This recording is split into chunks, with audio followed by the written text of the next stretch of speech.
Hello, and welcome to Gaspar's History Podcast. This is Gaspar, and we are continuing the Meat Hound series with a First Over Germany mystery. This is a special episode that challenges some of the data in the mission reports, after action reports, and history books as it relates to who dropped the first bombs on Germany for the 8th Air Force and which aircraft was the first to cross over into German airspace. The story is inspired from declassified correspondence from Dr. Albert Simpson, Chief of the United States Air Force Historical Division, and Sergeant Don Bevan, who flew with 2nd Lieutenant Warren George Jr. and 2nd Lieutenant Robert Oscar Malin. I apologize to the Malin family for mispronouncing the name in previous podcasts, and I hope I need to make this apology in the future, because it would mean then that I've been able to make contact with other family members of pilots and crews that are in our stories. Sergeant Don Bevan's challenge to historical documents in the First Over Germany story specifically relates to the aircraft he was a crew member of on that day. The aircraft, which is flown by 2nd Lieutenants George and Malin, aircraft number 425171, a no-name Deaf Beauty, which was part of the 423rd Bomb Squadron, 306 Bomb Group. Bevan's challenge provides us with an opportunity to relook at that fateful day, January 27, 1943, through the eyes of one of the participants, which then allows us to also look through the eyes of others who were also in the mission and on the mission that day. Sergeant Don Bevan is a highly credited participant, which will come to the surface, especially in later episodes of this series. I will admit that I am biased to Bevan's challenges, and that is because every time I read his words, I think back to a conversation I had on a bus with Lieutenant Thomas F. Red Ryan, Fox Company, 2nd Ranger Battalion. As Red Ryan and I came off of Pointe du Hoc on June 6, 1989, 45 years after the June 6 landings in the Battle for the Point, he asked if I saw all of the Rangers who were being interviewed and all of the bullshit they were saying. I told him that I did. He then said to me that so long as that Ranger was in the battle, then he could not completely challenge what they were saying or what they saw, because everyone saw things differently, even when they just witnessed the same thing. He went on to tell me that he remembered climbing past the large artillery shells that the Germans had wired into the point, but that other Rangers did not remember that. They didn't see the shells, and they called him a liar, and they said that it didn't exist. Remembering Red's words provides me with some perspective from which to share what one crew member remembers about that day over Germany, and how it then contradicts what mission reports, after action reports, and history books have written. We will unpack this mystery and celebrate the fact that even when two people are in the same situation, especially a highly stressful situation, they may see things a little differently, or they may remember events in a completely different manner. And even when that happens, we must be respectful of the fact that they were there, and that is how they saw it. Here is another perspective to consider. We must also remember that the mission and after-action report details are what others saw at various points in time, from different points of view, and from different points on the battlefield. It is for us, then, to weave those stories into a picture. You may then decide how you will critique these versions of the story and how you will solve the mystery. In helping to set the stage, let's review a couple of key points from our First Over Germany episode that we are reassessing today, based on the new information that has come to the surface. First, the mission report and after-action reports had us tell of a follow-the-leader flight path into Germany, which Colonel Armstrong was leading. So our story has his lead plane into Germany first. Second, in our original First Over Germany episode, we share how the after-action report identifies Captain Robert Smith as dropping the first bombs on Germany due to the timing of that drop in his after-action report. We also describe how his crew prematurely toggled based on what his crew was hearing over the communications channel. And in our story, we ask, why did Captain Smith not get credit and what else was going on? We were also led to believe that the Follow the Leader flight plan helped to support the togglers, which the 306 Bomb Group had begun to implement. Our previous story did not mention Lieutenants Hennessy and Littlejohn as getting credit for both first into Germany airspace and first to drop bombs, because there were no references in the mission report, after-action reports, or newspaper articles that were used to write and tell that story that made any reference to either one of them as being first and first. So with that, let's get this story off of the runway.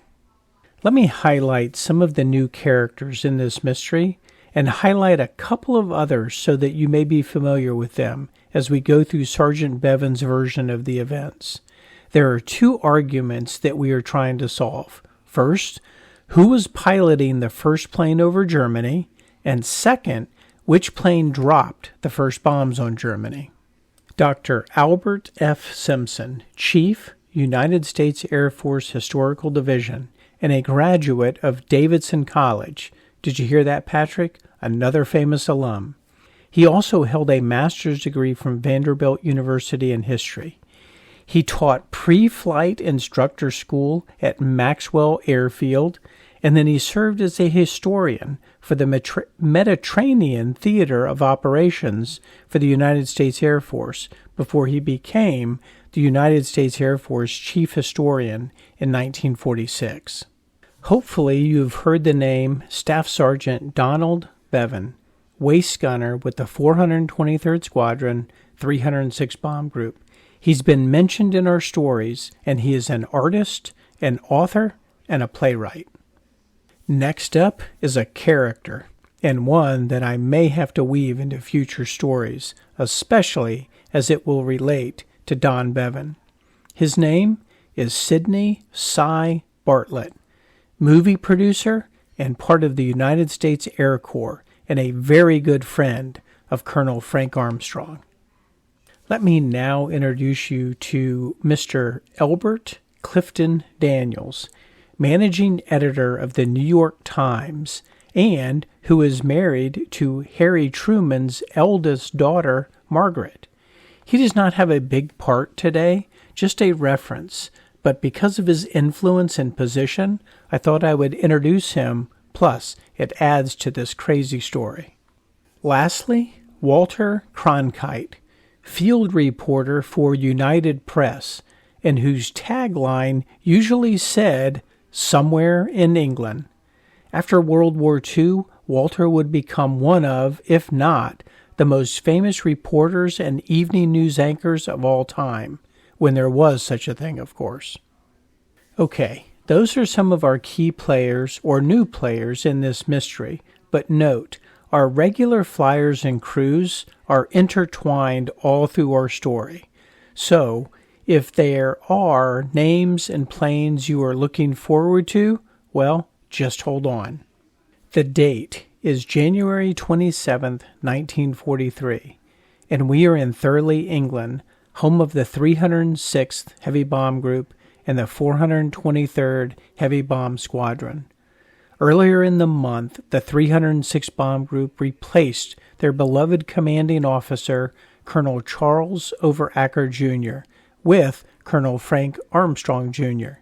The bomb group had not been very disciplined, and they continued to take significant losses, leading up to the disaster of a mission that I shared with you called An Old Friend. Colonel Frank Armstrong, Jr. He's flying the lead plane and will lead the entire 8th Air Force on a mission into Germany. Colonel Armstrong is flying plane number 425378. This podcast continues to build my own knowledge, and I'm adding books to my library to assist me in my research. One book that I have acquired is the B-17 Flying Fortress Story by Freeman and Osborne, which helps to identify B-17s and clarify the mission reports as I go through them. As an example, in the First Over Germany mission, I have Colonel Armstrong flying aircraft 368, and the mission report logs it that way. But with more diligence, I have found that that aircraft is actually 42-5378, so 378 instead of 368. This aircraft is also not noted as being the first over Germany, and I will add neither is 42-5171, which is Second Lieutenant George's and Malin's aircraft that Sergeant Bevan is the right waist gunner on. So neither aircraft is listed as first over Germany. In fact, none of the aircraft that I can actually find in that book actually have that tag of first over Germany. Okay, back to unpacking the mystery. The primary target was the submarine manufacturing plant at Vigasac, and the secondary target were the docks at Wilhelmshaven, which is another name that I have been butchering. In the First Over Germany podcast, I mentioned how the bomb group saw what they thought was a pocket battleship, and it was either the Admiral Scheer or the Lutzow. Well, while researching this story, I found an article where Lieutenant Frank Yalsey confirms that it was the Admiral Scheer, and that the bomb group knew she was at Wilhelmshaven, and they planned the mission around bombing her. Well, that certainly adds some twists and controversy to our story, because the bomb group in their after-action reports have us to believe that the crews were surprised to see such a large German naval convoy in the area. Additionally, in the Stars and Stripes article on this mission from January 28, 1943, Lieutenant Colantoni, who we are familiar with, and Lieutenant Colantoni is the bombardier on 41-24-488, the Banshee 2, which is the second to the last of the B-17s to come off the assembly line in the Unbearable lot, and he's flying with Lieutenants Hennessy and Littlejohn on the left side of the lead element, according to the after-action report. Well, Lieutenant Colantoni says they thought one of the ships was a pocket battleship. So my question is, if the bomb group knew the pocket battleship was there and part of the mission was planned around that, then when the bomb group saw the Admiral Scheer, should that not have been more of a confirmation than a we think we saw a pocket battleship? Let's keep unpacking this brilliant mystery. The January 27, 1943 formal mission report says, formation followed route to IP as ordered. Found primary overcast and turned to secondary. Captain Wright, S2. He's the unit's intelligent officer and security. Hold for Colonel Armstrong's signature. So Colonel Armstrong's after-action mission report says, quote, route changed after reaching coast. So do we translate this as the primary at Vigasac was changed to the secondary at Wilhelmshaven when they approached the coast and saw that there was heavy cloud cover? Seems to make sense, right? We'll hold this thought because years later, Armstrong will state Wilhelmshaven was the target. Sergeant Bevan will make a comment about what happens when the group reaches the coast, and Frank Yalsey will add more context as it relates to the bombing of Wilhelmshaven. Let me continue to Bob Ross this for you. The mission report shows Colonel Armstrong's squadron in the lead position with Uncle Bill Warner and Carlson, Second Lieutenant George and Malin, and Lieutenant George and Second Lieutenant Steele in the 423rd making up the second element of the lead squadron, off of Armstrong's and Hennessy's right wing, taking up their, quote, usual position. The mission report then shows Captain Mac McKay's squadron to the right of 2nd Lieutenant George and Malin. This aircraft positioning in the mission report is in direct conflict with the position of the aircraft drawn out by Sergeant Bevan in his letters to Dr. Simpson. You would think that an experienced right-waist gunner like Sergeant Don Bevan would know when there is another aircraft or frankly elements of aircraft outside of his window. Clearly he would, so it adds to the mystery of who saw what and who remembers what. The bomb group formation, or in other words, the position of the aircraft, is germane to this mystery. For example, when I wrote First Over Germany and built that story off of after-action reports and the unit history, everything pointed to a follow-the-leader, Armstrong, mission.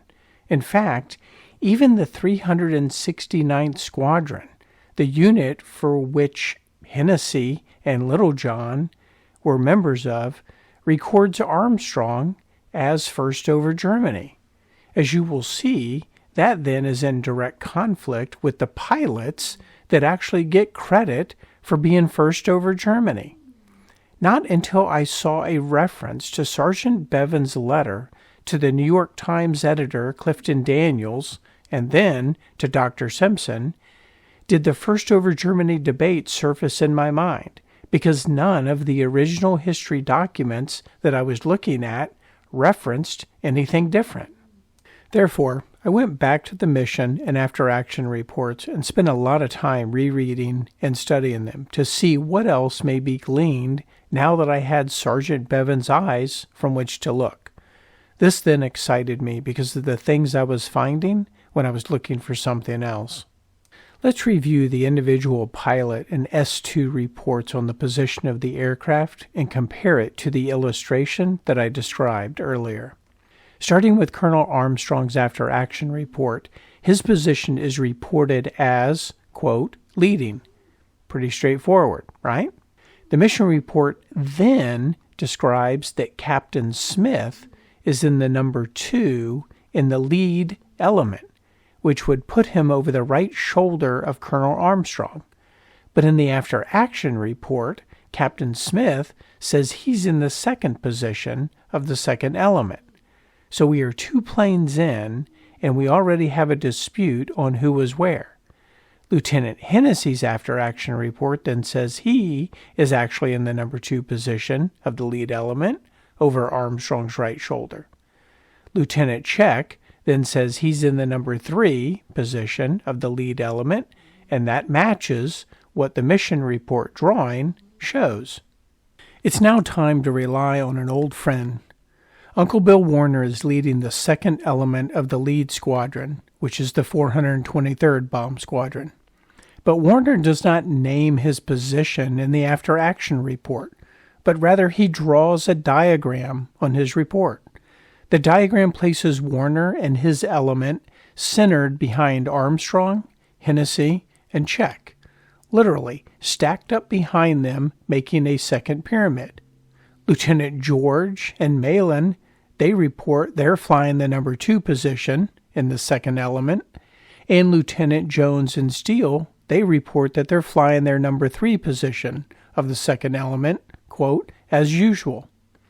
I now think that Warner may have described his position with an illustration in the after-action report, then name a formal slot in the formation, based on additional comments I was able to find from Colonel Armstrong himself that he wrote years later as part of his memoirs and stories, which include the formation of the group on that fateful day.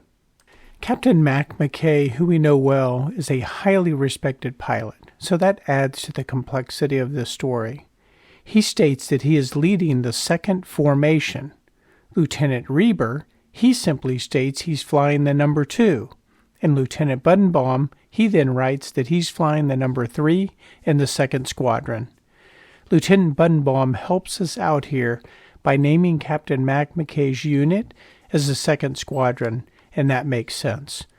Colonel Armstrong has the lead squadron, Captain McKay has the 2nd Squadron, and Captain Ryan has the 3rd Squadron, but it does not help us with their actual position in the formation. Let's break down this complexity and positioning a bit further. Captain McKay states that he is in the 2nd formation, so we will assume that he is leading the 2nd Squadron, as that makes more sense. The mission report says he is to be to the left of George and Mayland and positioned such that Bevan would be able to look out his right waist gun position and see them. I now think Captain McKay and his squadron were a bit further back, and even if they were technically to the right of George and Mayland, they were far enough back that even when the, quote, race for Germany begins, he was a non-factor. Visually, what are we looking at? We are looking at the lead squadron, led by Armstrong, which is a 3-plane element. Armstrong is at the very tip of the group that forms the pyramid. Lieutenant Hennessy and Littlejohn are at the right base. Lieutenant Check is at the left base. The 2nd element, with Lieutenant Warner and Carlson, they are directly behind Armstrong. Then 2nd Lieutenants George and Mayland are directly behind Hennessy and Littlejohn, with Lieutenants Jones and Steele directly behind Lieutenant Check. Off then to their right, but a little bit behind, is the 2nd Squadron, led by Captain Mac McKay, who is at the top of the pyramid, with Lieutenant Reber in the right base of the pyramid and Lieutenant Buttonbaum in the left base of the pyramid. So think of the planes as flying in pyramid or arrowhead formation, then stacked right, left, low, and high around each other to provide for a coordinated defense. That review is important as we continue to go through who says what and who claims what. Our story now jumps forward 25 years to stoke this fire. Mr. Don Bevan and Dr. Albert Simpson are corresponding in March of 1968 regarding the bombing of Wilhelmshaven, Germany, January 27, 1943. By the end of December 1942, Don Bevan has an air medal for 5 missions flown, and by the end of January 1943, another air medal for shooting down an enemy aircraft, which I shared with you in the first mission, Part 2, and an Old Friend mission. So Bevan is another highly credited eyewitness to our story. The stage is set, so let me now read to you Don Bevan's version of the story that he wrote to Dr. Simpson. Dear Mr. Simpson, this is in reply to your letter of February 9, 1968, requesting proof of my January 27th statements addressed to Mr. Clifton Daniels, editor of the New York Times. On January 27, 1943, the day of the historic first American air attack on Hitler's Germany, our 306th Heavy Bombardment Group, leading a 4-group maximum effort 54-plane raid at about 25,000 feet, flew along the string of coastal islands at a point approximately between Emden and Wilhelmshaven. Our right side wing plane peeled off in a severe maneuver, banking sharply over the coast into Germany. The move was unexpected and frightening to me, but when we leveled off and I could look back, another plane from our squadron was turning up and banking after us. The others began to follow more closely. Colonel Armstrong's lead squadron followed the lead of our 423rd Right Wing formation. It took many anxious moments for the group to catch up and to close a tight rank with us again. When the ranks were closed, bomb bay doors were opened. At about that point, 2 planes from behind drew away to the right, to Emden, while the main body moved left with our Wilhelmshaven target. The time over Germany was short but busy. Over the coast into Germany, bomb bay doors down, into the bomb run, off the target, bomb bay doors up, a steep descent to 10,000 feet, and home. Statement number 1. Who dropped the first bombs on Germany? During the January 27, 1943 bomb run on Wilhelmshaven, the bomb load from a plane to the left of us, from the formation flying in the hole, dropped away, prematurely, causing the bombardiers to doubt their own sighting calculations. Confusion reigned over the intercoms, and later, back at the base in England, at our dispersal area, after our engines were cut and our crew alighted, the very first comment on the historic raid was, quote, "Who was the son of a bitch that did that?" That referring to the prematurely released bombs. As the combat crews being picked up came together in the trucks, the first comment again was, quote, "Who was that son of a bitch that did that?" And when all the crews from the trucks came together at the Spam sandwich table in the briefing hut, the first comments on the raid were the same. It was the number one reaction to the historic raid. Even the ground crew reacted to it. The next day, one of our mechanics approached me with, quote, "You know who that so-and-so was that released those bombs? That Hollywood VIP friend of Armstrong's, a communications big shot. He pushed the bombardier's hand off of the control while his head was buried in his sights and toggled his bomb load." The mechanic's account was more elaborate with outrage for the offended crew. It was the last I remember hearing on the subject until I married in 1948. My father-in-law, playwright Jack Kirkland, was to mention many times during discussions of World War II that a Hollywood writer/producer, friend of his, dropped the first American bombs on Germany. My wife, who also knew this writer/producer quite separately from her father, he dated her mother, confirmed the, quote, "first bomb drop" story. She had even run into him in Washington during the war with General Armstrong. And as she said, quote, "He was acting terribly important for someone who took me fishing when I was a little girl." Anyway, that gentleman's name did not mean anything to me until I saw a World War II movie on The Late Show, quote, 12 o'clock high. I recognized the material was drawn from our 306 bomb group, with Gregory Peck portraying our General Frank Armstrong.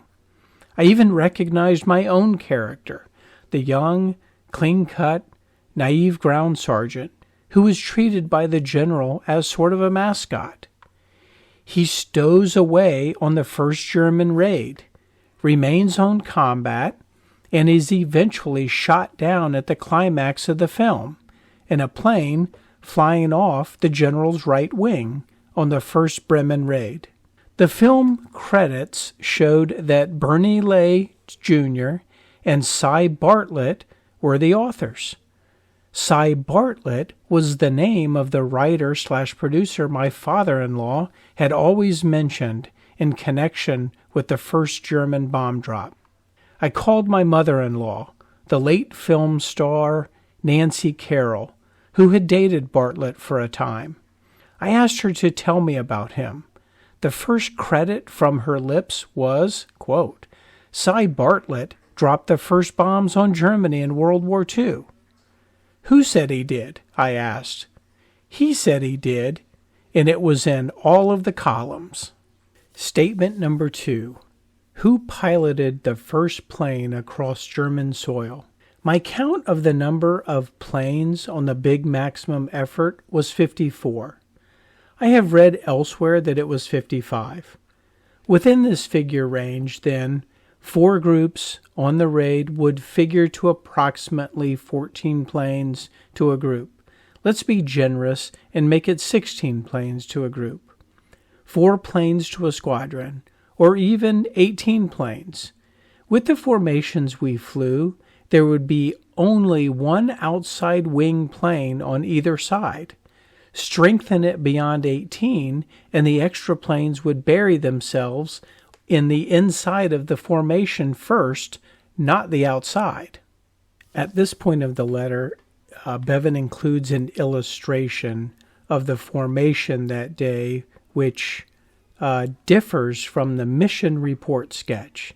Bevan has the 423rd Squadron as the right wing of the formation, with no other aircraft to their right. So in this element, we have Lieutenant Warner and Carlson at the tip of the pyramid, who is then leading Lieutenants George and Malin at the right base, carrying Bevan in their right waist gun position, and then Lieutenants Jones and Steele at the left base in their aircraft, Old Faithful. It is very important to note here that Sergeant Bevan has a very different picture than Lieutenant Warner's sketch and drawing. Remember, Lieutenant Warner is leading an element, and in this drawing, it appears that Sergeant Bevan has Lieutenant Warner leading more of a squadron on the right wing than actually sitting behind Armstrong as the second element of the lead squadron. Okay, let's jump back now to Bevan's exact words in his letter. Our 423rd Squadron was, as usual, the right wing formation, and our plane, as usual, was the right outside wing plane.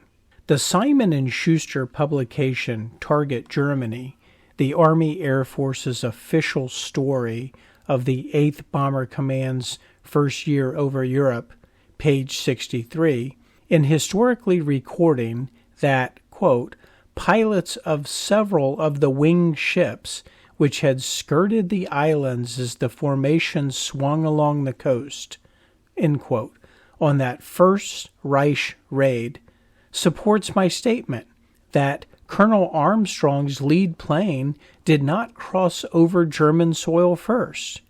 We did not go into Germany following the leader. The right-wing plane of Colonel Armstrong's right-wing formation led a sharp peel-off into Germany from the North Sea. The late Lieutenant Warren George Jr.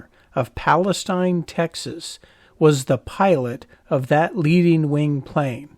I was the right waist gunner. We banked across German soil alone first. Mr. Simpson, I have enclosed photocopies of World War II news mentions my parents saved for me. The same arrangement sent to Mr. Daniels. They are but little human interest pieces. However, if your historians will sift through the lot, I think even the toughest-minded will discover that I am both capable and qualified to give the historic event which I participated in its proper form and meaning. If there is any further proof necessary, please let me know. In any case, may I hear from you. Very truly yours, Don Bevan. When you finish with the photocopies, would you please return them to me? Thank you. March 27th, 1968. Dr. Simpson's response. Dear Mr. Bevan, in 22 years as the Air Force historian, I have read many a document, but seldom have I enjoyed one as much as I did your letter of proof of 18 March. You presented all of the evidence that anyone could ask for, and you certainly resolved once and for all any questions about your statements of 27 February to Mr. Clifton Daniels. But the main reason I enjoyed the letter so much was the delightful way in which you set forth the evidence. Thank you very much. Your letters will now be put in sequence in our archives to be available for all time to anyone who wants the answers to the questions, who dropped the first bombs on Germany and how did it happen, and who piloted the first plane over Germany. You really did not need to present your credentials, for they were already well known. But I am glad that you sent along the photocopies, for I thoroughly enjoyed examining them. I am returning them to you today. As I said in my letter 9 February, I hope that you will send us anything else of interest that you might have. Whatever you send will be permanently preserved in our archives. Sincerely, Albert F. Simpson, Chief, United States Air Force Historical Division. That is some good stuff and provides us with content to ruminate. Once the U.S. Air Force Historical Division sent me the letters and I read them, it triggered the J-Bo in me to see what I could go find and substantiate under the Bevan lens. While putting this podcast together, I tried to find as many first-hand accounts of this day as I could, hoping to add more context or clarity to the story. The mission reports and flight plan are pretty straightforward, so Sergeant Bevan's account really makes one wonder, did it happen? I was able to find press clippings and a couple of unpublished manuscripts from Colonel Frank Armstrong Jr.'s collections that had been donated to East Carolina University. So let's start with the big dog, the leader, and see what we may glean from his script and collections as it relates to the mysteries before us on that fateful day of January 27th, 1943. The filed mission report that Armstrong sent in was drafted by Wright, the S2, and states, "Formation followed route to IP as ordered, found primary overcast and turned off to secondary." That clearly means that Wilhelmshaven was not the primary target if the bomb group bombed Wilhelmshaven and it was secondary. However, in Armstrong's Wake the Sleeping Giant by William Higginbotham, he states that the tension in the room was so great that something had to be done. Armstrong walked on the stage and stated, "Wilhelmshaven." The room erupted. However, as you may recall, that is not what Lieutenant Reagan remembered him saying, which was simply, "Gentlemen, this is it." And the blue tarp fell. Maybe calling out the primary of Vigasac, but bombing the secondary was not very thematic. I don't know, but it certainly adds to the drama of this story. Armstrong and Higginbotham go on to state that the target was the submarine pens at Wilhelmshaven. I do wonder how much of this again is for drama, but there is an alternative reason for this statement, and that is time. Colonel Armstrong was a tenured Air Force general. When he and Higginbotham were writing this manuscript, and it is plausible that Armstrong simply misremembers, in that he has flown a lot of missions and has had a lot of firsts. Maybe what he remembers is the fact that Wilhelmshaven was bombed. So after 20 years and hundreds of sorties, did he remember that it was not the primary? Maybe, even though I believe he would have remembered such a detail as a pilot, but is bypassing the fact to get to the good stuff. Additionally, in the after-action reports, the bombardiers and togglers are saying they hit or aimed at the docks or measured their hits on the docks.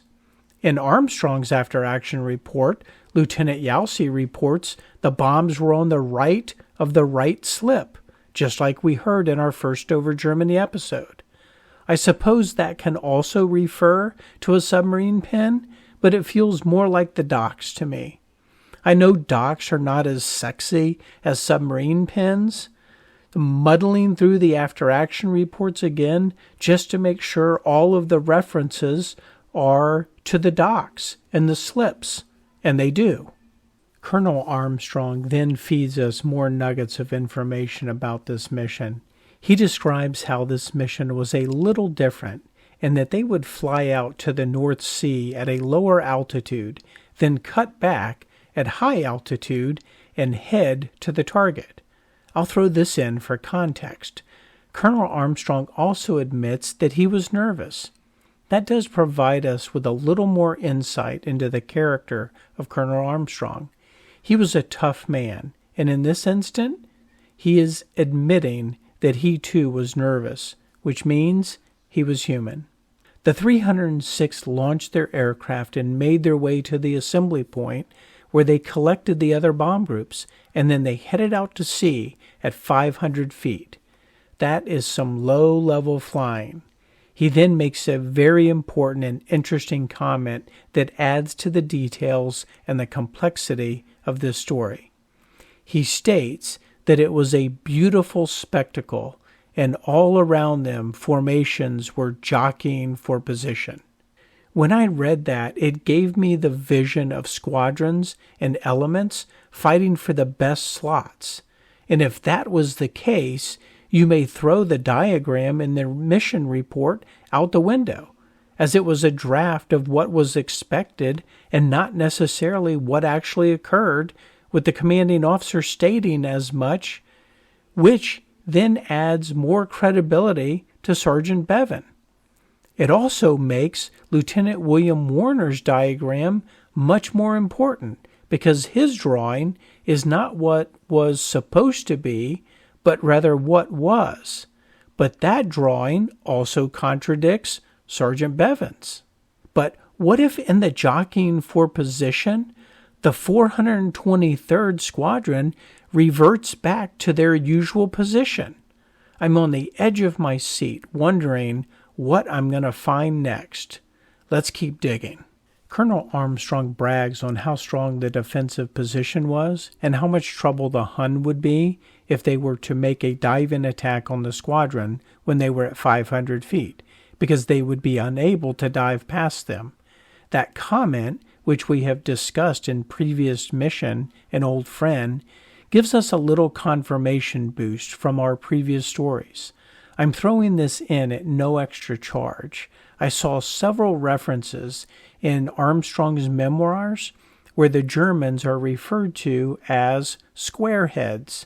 This was a first for me, and looking that term up, it really is not a term of endearment, and was supposedly given to the Germans by the French due to the shape of the German helmets. The bomb groups then rose to an altitude, and Colonel Armstrong reports they climbed to 25,000 feet. Armstrong's after-action report has them at 22,600 feet. The after-action report also states the decision to move to Wilhelmshaven was made at the coast. Armstrong, in his Wake the Sleeping Giant manuscript, does not indicate any variation or decision on Wilhelmshaven.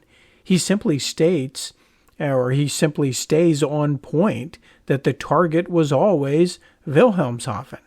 They were 15 minutes out and racing the clouds for Wilhelmshaven, and Armstrong then adds some comments that seem to confirm statements made by his bombardier, Lieutenant Yalsey. Lieutenant Yalsey was the lead bombardier for the 306 Bomb Group. He was flying in the lead aircraft captained by Colonel Armstrong. Lance Thompson published an article on the Warfare History Network titled, appropriately, First Over Germany, in which he credits Lieutenant Yalsey commenting that Wilhelmshaven was obscured by clouds, so they banked left and made another run at the port, and when they did, there was a small opening in the clouds, and it was bombs away. Thompson's article also states that Lieutenant Yalsey would be the lead bombardier and the rest of the group would then toggle on his release. The article states that Lieutenant Yalsey kept the pin from the very first bomb dropped on Germany. So the question is, was it the first bomb or one of the first bombs to be dropped on that day? Colonel Armstrong also has a pin in his scrapbook, but that pin is labeled First Bombs Dropped on Germany, 1/27/1943. Let me also add that Lieutenant Yelsey states that the pocket battleship, Admiral Scheer, was known to be in the area and the primary target. In my story of First over Germany, I did not tell of 2 passes over Wilhelmshaven because there is 0 mention of it in the after-action reports. So I went back and reread all of the after-action reports again to see if I could find any indication of this. I searched again, and I did not see any reference to this at all. What is interesting is usually one of the pilots or crews will make a statement about multiple bomb runs or hanging out over the target too long. There is a chance that the cloud cover was such that it made it seem like one continuous bomb run. Other than the formations would have to have made a circle around or bank around, like they said, to the left and take another run at the target. One thing for us to remember is that Yelsey and Armstrong are pretty credible sources, so it makes one wonder about the actual events on this day, which will make your decision on which version you believe a little more difficult. In Colonel Armstrong's references, he does not make any mention of time or exact release point of the bombs. So once again, we go back to the after-action reports for direction. In our First over Germany story, I point out that Captain Smith has the earliest logged dropping of bombs and had dropped the bombs from what they thought was bombs away over the intercom, or maybe even seeing bombs away from another aircraft. This report was noted by the S2, who took the after-action report. Sergeant Bevan stated in his letter to Dr. Simpson, confusion reigned over the intercoms. So let's say Armstrong or even Hennessy are not first and someone else drops bombs. Was it Captain Smith? Or was Captain Smith second because he thought it was time to go? Enter stage right, the legendary Walter Cronkite. Yes, the Walter Cronkite. I remember him well, and I specifically remember the time he came to our university campus to speak. It was a big deal, and he was revered as he was the standard for journalism. And we were a generation that grew up with him on the TV at 6 p.m. every night. For you cadets out there, Walter Cronkite is one of the broadcasting faces on the broadcasting Mount Rushmore, if there were such a thing, of course. His name is synonymous with unbiased news. This great journalist is a part of our story and will be a part of future stories I am happy to report. Walter Cronkite was a United Press reporter in World War II, making a name for himself. And on January 27, 1943, he was one of the gaggle of reporters waiting for the crews of the 306 Bomb Group when they returned from Wilhelmshaven, and he submitted an article that is captured in Colonel Armstrong's scrapbook. You can also find it in several newspapers through newspapers.com or other online publications. Walter Cronkite reports that Lieutenant Hennessy and Second Lieutenant Littlejohn in Banshee had the honor of being the first plane to bomb Germany, and then goes on to say that Armstrong should have been first over Germany, but when they made the right turn and headed for Germany proper, Banshee was on Armstrong's right and went into Germany first. There you have it, wrapped up in a bow and placed at our feet. Mystery solved. Not so fast, my friends. Walter adds a note to his story.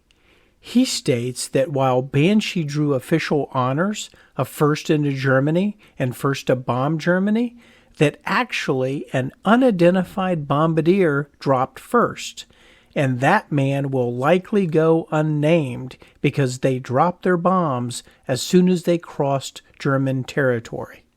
Brilliant. What more can we ask for?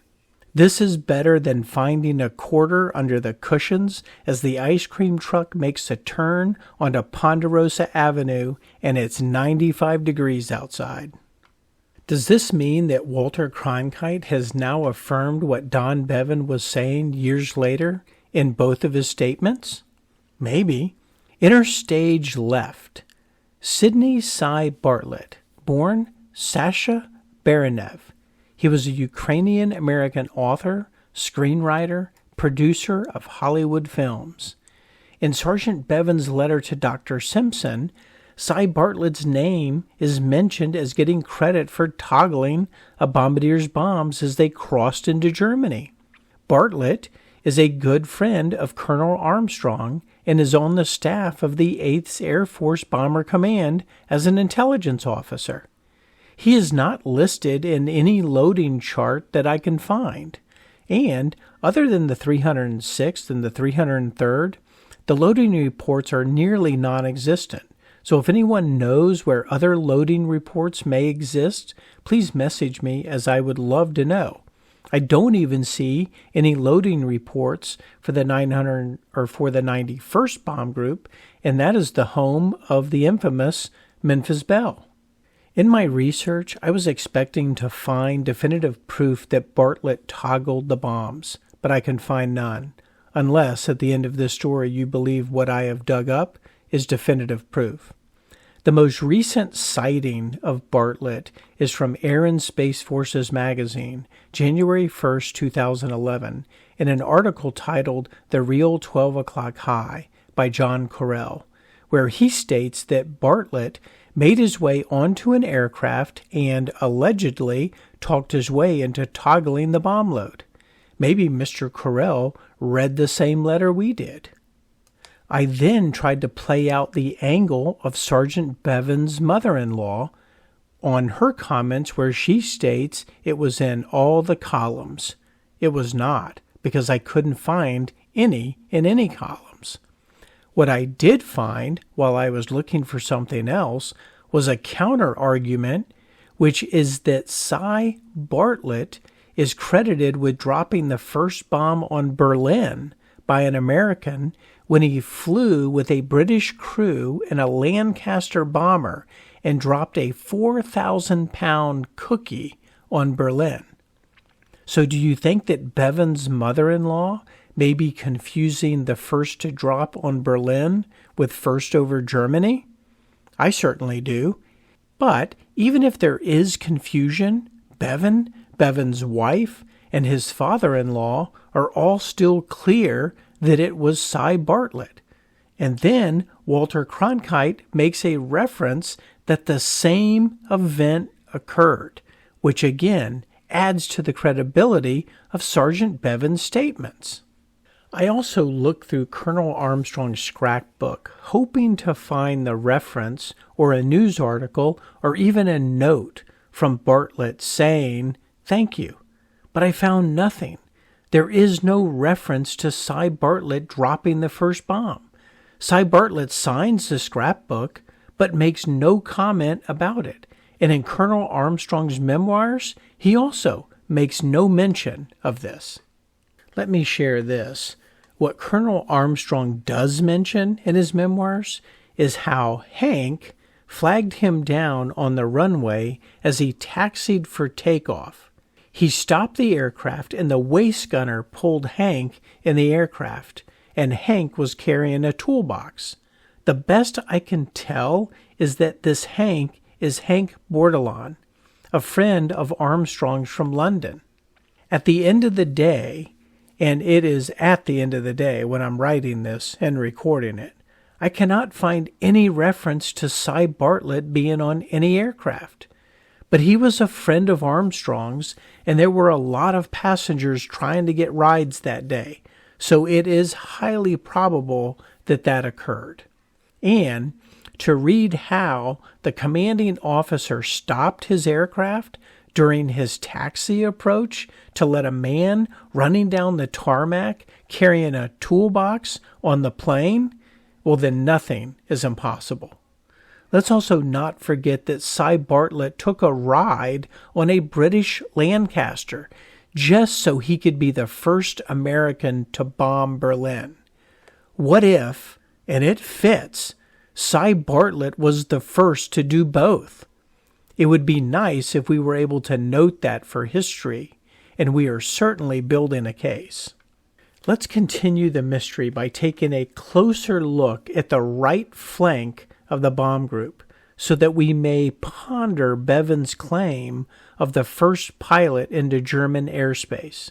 If the bomb group admits that the rightmost aircraft crossed into Germany first, then the narrowed choices in this debate for the first over Germany honor is, in my opinion, between Lieutenant Hennessy and Littlejohn and Second Lieutenants George and Malin.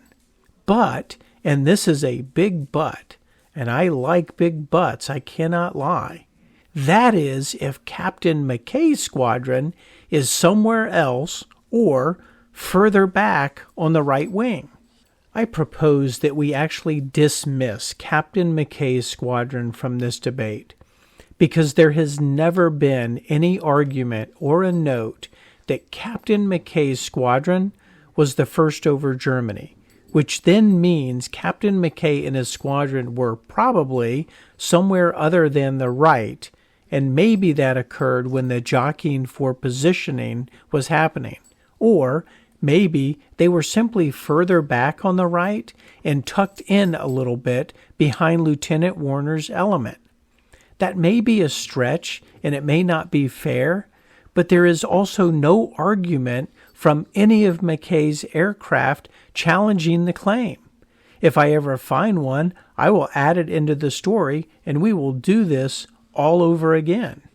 Once again, I am staring at Lieutenant Uncle Bill Warner's drawing in more detail to see what he says. Guess what I see? You know, this is a good spot to break this episode up and end this piece of the podcast. Okay, not so fast, my friends. I'll keep going because I, too, want to know what the answer is. Lieutenant Uncle Bill Warner has them stacked on each other with no advantage. It's a stalemate. So let's go back to other first-hand accounts. First, let me say there are no first-hand accounts from Lieutenant George, as he will not survive the war. I wrote to Palestine, Texas Library to see if they had any family history or any letters, but no luck so far. So if anyone in Palestine, Texas is listening, I will drive down there.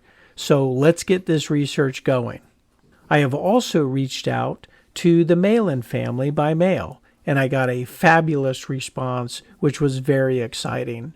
I was able to speak and correspond with Lieutenant Malin's son and grandsons, and they were able to provide some additional context for us to digest. More on that in just a minute. Are there any records or comments from Lieutenant Hennessy or Rogers Littlejohn that we can find? Well, Echoes Magazine, the history of the 306 Bomb Group, in the April of 1988 edition, I wish I would have known this when this came out and I was in college. My life would have been completely different. Reprinted an interview from January 29th, 1943, that was with Lieutenant Hennessy, Sergeant Bowles, a gunner on the Banshee, who was in our First Over Germany episode and is credited with a downed enemy fighter. Let me add, because it is fabulous, that in this interview, Sergeant Bowles shared that he had named his twin 50 caliber machine guns Joe and Frances, Frances being his wife. Master Sergeant Hankey, who is the crew chief of the Banshee, and that is his baby, and Master Sergeant Harnoy was the crew chief or the squadron crew chief, and he oversaw the Banshee, Little Audrey, Wahoo, Giesel, and the Devil's Workshop. The Devil's Workshop is a new name to us, so in future episodes, let me see what I can find on that aircraft.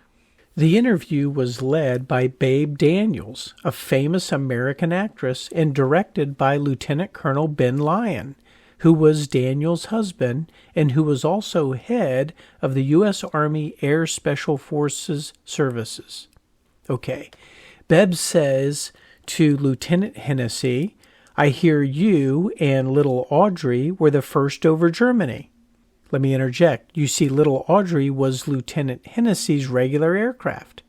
Hennessy responds, "Well, I was flying Banshee that time, but the boys tell me we were first over Germany. The Bombardier and Navigator are still fighting it out for first place. They were both up in the nose of the ship." I was also able to find Rogers Littlejohn's obituary from January 15th, 2020. And I would like to say, if any of the family of Rogers Littlejohn is listening to this podcast or this podcast series, the obituary was well written and it was fascinating. So thank you, and thank you, Rogers Littlejohn, for all that you did and for the person you are.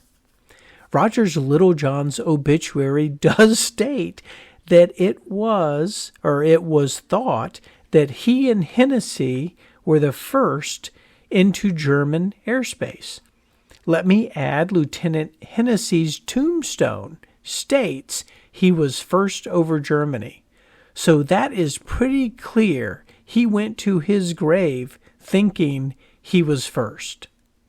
In theory, if both Hennessy and Littlejohn and Georgia and Malin were stacked and aligned and they both banked for Germany, then they both have arguments for being first.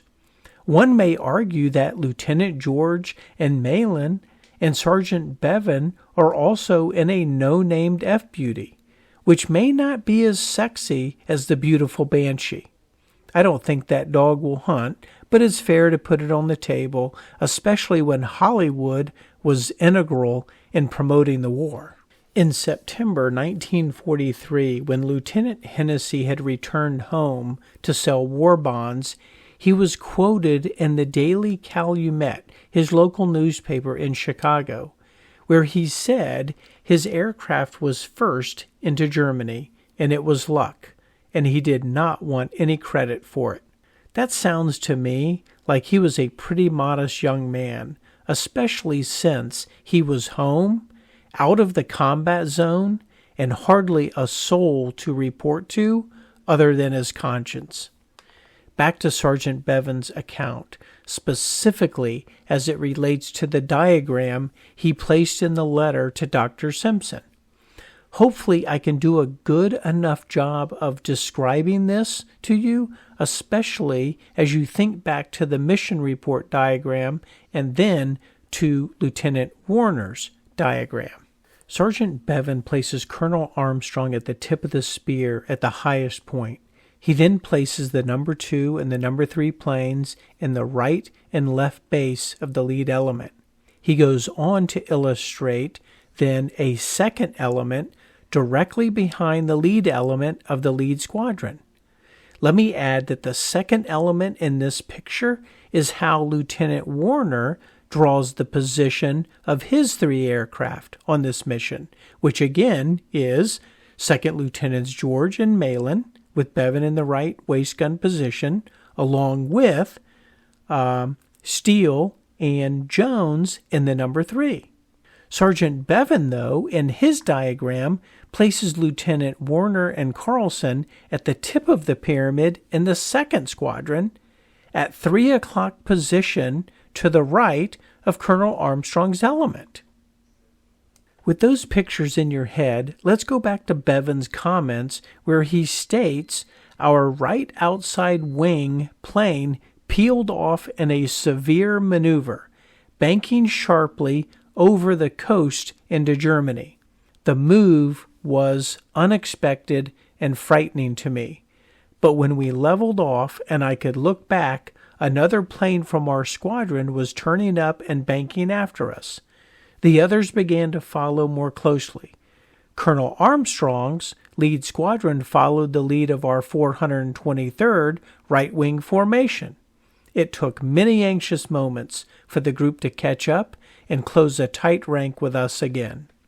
Sergeant Bevan is being very clear. He does not think that Lieutenant Warner is part of the lead squadron, but rather leading the 2nd Squadron on the right wing. But Lieutenant Warner and Carlson, in their after-action report, are very clear that they are the 2nd element of the lead squadron. Let's say for a moment that Lieutenant Warner is correct on the position of the aircraft due to the fact that his diagram was drawn right after the mission and not 25 years later like Sergeant Bevan's was. Based on what data we have, and if Lieutenant George and Malin banked hard when it was time to turn towards the target, and if Hennessy and Littlejohn do the same, then it still would have been a race into Germany. And if this is the context that Sergeant Bevan is bringing to the court, then I think that's fair and I can see it. Now, you would also that would also mean that Captain McKay's squadron is either tucked in the middle after the jockeying, or they're a bit further back or a little bit further back on the right, and they never argue that they're first into Germany. If Sergeant Bevan is saying that Lieutenants George and Malin banked hard right, and then the rest of the group then followed them into Germany, well, I have a hard time with that, in that I have got a lot of reservations that a pilot would break formation and then expect the rest of the formation to follow them, and that a pilot would do so with a new commanding officer and on their first mission together. I just don't see it, but maybe you see it differently. However, Sergeant Bevan would continue his campaign, and in 1993, he discussed it in front of the 306 Bomb Group at a reunion. Then it was published in the 306th Echoes magazine, October of 1993. In his speech and letter, Sergeant Bevan says that Lieutenant George's aircraft generally flew the outside of the formation, and that is how we went into Germany, first of first. It wasn't follow the leader. The formation flew along the coast, and our outside wing plane led the way, banking into Deutschland many lengths ahead of the field. And if any one member of that crew crossed the wire first, it was the right waist gunner by a gun barrel. In this context, it makes sense. But again, Lieutenant Warner's diagram would challenge their squadron being on the right. This stirs up a lot of thoughts and emotions for me. If Lieutenants George and Malin are on the outside of Hennessy and Littlejohn, and if the formation makes a hard bank into Germany, then I can see Bevan's point. In fact, depending on the angle of the bank, I can even understand his argument about the right waist gunner by a gun barrel. Just because Hennessy and Littlejohn are in the lead element on the right, and the formation banks hard right, then he still may be first if Lieutenants George and Malin slow down and bank to hold a tighter formation. But if Lieutenants George and Malin maintain their speed because of what it means for history, or at least bragging rights, then again, Bevan may certainly be correct.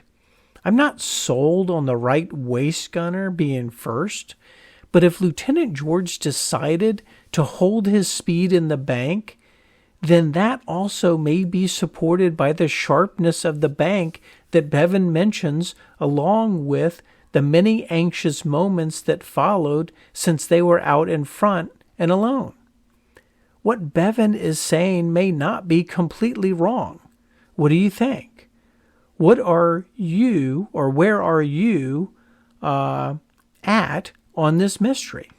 I have spent most of my life following the U.S. Army Ranger battalions of World War II. And this story reminds me of every single time I would get in a room or be at a reunion or visit a battlefield with the Rangers. In fact, this debate specifically reminds me of the argument of who kicked in the damn door of the German command bunker at the top of Hill 400. It also brings me back to my opening and remembrances of the wise words from Red Ryan. Were they there? We all saw something different while looking at the same thing. After all this work and research, here is what I think. I find Hennessy and Littlejohn in their quotes and life stories to believe that they were first, even if it were fueled by what others had said. But again, that could have been Hennessy's demeanor. Tagging it on your gravestone is another sign of belief. I don't know Lieutenant George, and I can't find enough writings that give me a feel for him, and it is sad that he was killed in action. Here is what I learned from the Malin family. Their father never talked about it, and he never mentioned it. One of the characteristics that was shared with me was that Second Lieutenant Malin was not one to brag or look for glory. I get that. In fact, it reminds me of my uncle in the 2nd Ranger Battalion. He did his job. He went through some terrible stuff. He got shot. He saw his friends die. And he's barely mentioned in history. And you know what? That's okay. The world would be a better place if more people like that existed. After speaking with the Malin family, I'm not able to add any definitive confirmation to the facts of the story. But I'm also not able to detract any either. What we do know is that 2nd Lieutenant Robert Oscar Malin never talked about it. 2nd Lieutenant Malin will get shot down with Lieutenant George and Don Bevan in an upcoming mission. So like Bevan, 2nd Lieutenant Malin spends the rest of the war in a POW camp. Sergeant Bevan then states how he years later is reminded of this story when he sees the movie 12 O'Clock High. Clearly, 2nd Lieutenant Malin did not have the same reactions as Sergeant Bevan, and if he did, he simply repressed them. When we boil this down, I personally think there is a high likelihood that Lieutenants George and Malin steered the B-17 just a little harder to give us the chance 80 years later to have this debate. And Sergeant Bevan spent years after the war pleading his case because he was there, and without any other doubts in his mind, they were first over Germany. I also believe that Sergeant Bevan's description of the formation and where they were is incorrect, and that they really were more likely where Lieutenant Warner illustrates they were, because after 25 years, some memories fade. But I also believe that there is a scenario where 2nd Lieutenants George and Malin do cross the line first of first.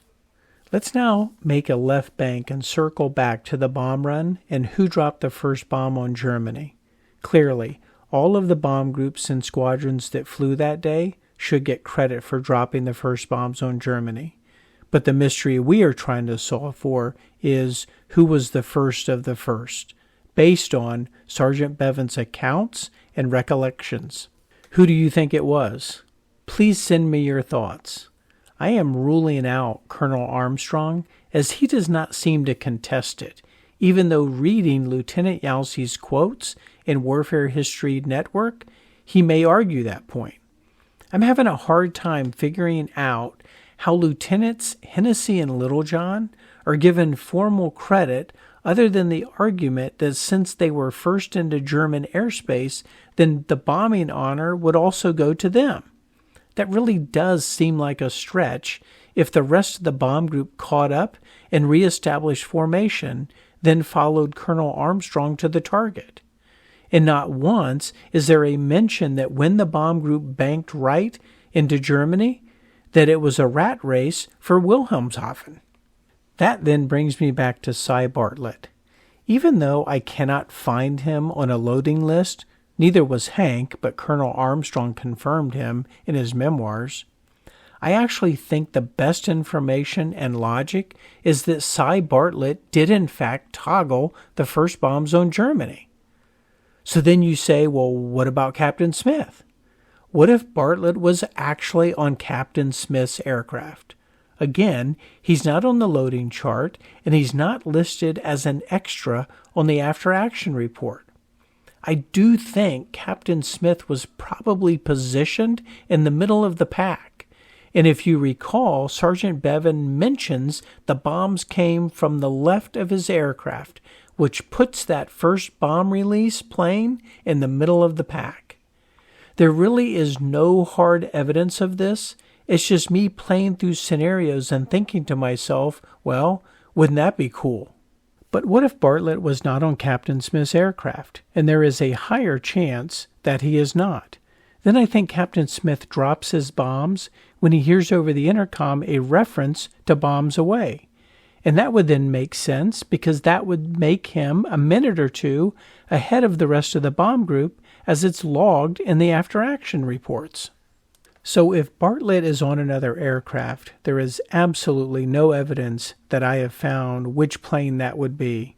And since there was a jockeying for position, then I have no idea who it is. I suppose ultimately we know all of the aircraft that flew that day, so obviously it is then one that we have not mentioned, which certainly lowers the count. Let me say this.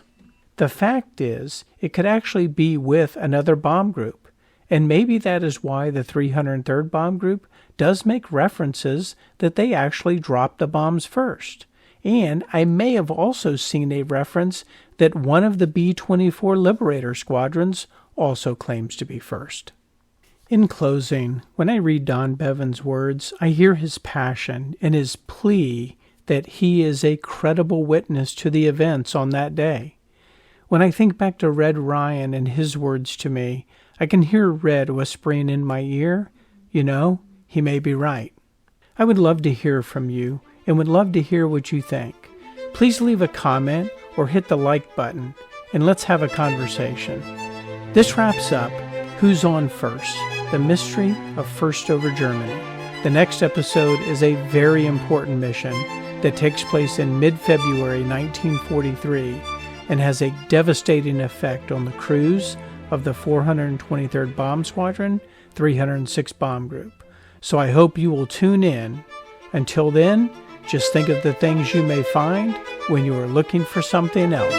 Gaspar, out.